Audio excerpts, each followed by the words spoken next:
The real person is what you think in your heart is you. నువ్వేదైతే అనుకుంటున్నావో అదే నువ్వు. అందుకని చూడండి, రక్తస్రావం వల్ల స్త్రీ ఏమనుకున్నదట? ఏమనుకున్నది? ఏమో బాగా అవుతుందో కాదో, ఫోన్ అయితే పోతానా, ప్రయత్నం అయితే చేస్తున్నాను, బాగుపడతానో గానో అన్నదా? ఏ మాత్రము సందేహించలేదు. ఏమనుకున్నది? నేను వస్త్రం చెంగు ముట్టుకుంటా, ఖచ్చితంగా నేను బాగుపడతా, వస్త్రం చెంగు ముట్టుకుంటా, నేను ఖచ్చితంగా బాగుపడతా అని ఇంటి దగ్గర నుంచి మొదలు పెట్టింది ఆమె.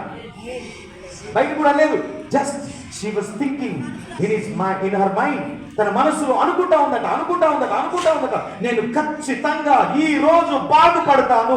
12 సంవత్సరాల నుంచి డాక్టర్లు నా డబ్బులన్నీ తినేశారు, ఎన్నో రకాల మందులు వాడాను, ఏ మందు ఏ వైద్యము నాకు పని చేయలేదు. కానీ దేవుని కుమారుడైన యేసుక్రీస్తు ఇదిగో మా గ్రామానికి వచ్చాడు. నేను వెళ్ళి